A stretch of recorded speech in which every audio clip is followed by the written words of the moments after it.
Joining me now to discuss is the host of the Kimberly Guilfoyle Show on Rumble, Kimberly Guilfoyle herself.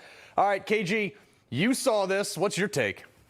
I just enjoyed it so much, and I just love listening to your show, by the way, and your last two guests were fantastic. I love them both.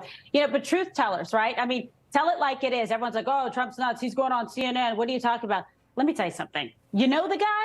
I mean, give me a break. He's so comfortable in his own skin. He's totally fearless. He just dominates. He just eats people alive. And that's who I want as a commander-in-chief, okay? Yeah. Someone who's like battle-tested, is able to handle any environment. It doesn't matter if it's a hostile environment. Good luck to the rest of you. That's why I just have to say, okay, 911, I have to report a murder. CNN and also the primary. It's done.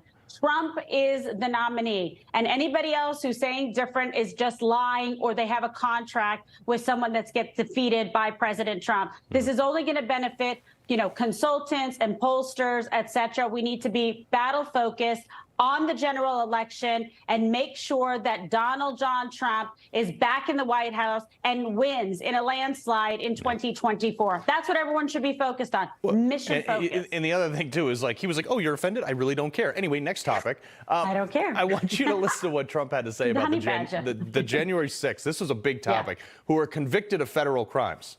Terrible. Will you pardon the January 6th rioters who were convicted of federal offenses? I am most likely, if I get in, I will most likely, I would say it will be a large portion of them. They did a very,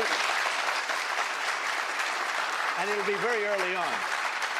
And they're living in hell right now. So when it comes to pardons, they're living in hell. And they're policemen, and they're firemen, and they're soldiers, and they're carpenters and electricians, and they're great people. Yeah, he didn't back down from that. No, and that's how he feels about it. That's how he feels. I think he's right about it. We all got called in there and paraded like, the gulag. I had to do 13 hours for January 6th. For what? I was already flown out and out of the state. People are allowed to peacefully go in and have a rally, which is what we did.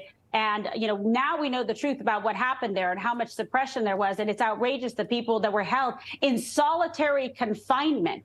It's outrageous to me that this could be happening in this country, and it is grotesque and un-American, the weaponization of our federal agencies. So I would like to see, as a former prosecutor, justice for those people and their families who have suffered. And then when the MAGA shaman videotapes came out, they're like, oh, oops, we'll let him out of jail. Before I let you go, this Joe Biden saga is getting more and more heated every single day. We're finding more people getting more money from who knows where. Right. And it just becomes more suspicious as the FBI now is withholding documents past a subpoena from the House.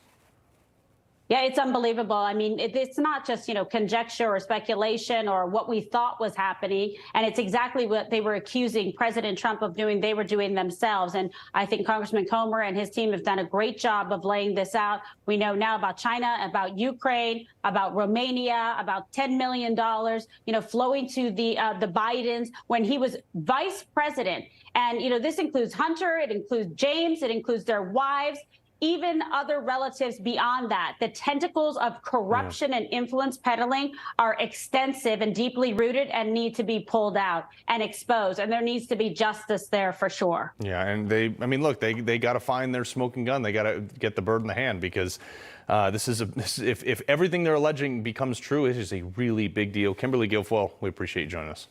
Great to be with you, Carl.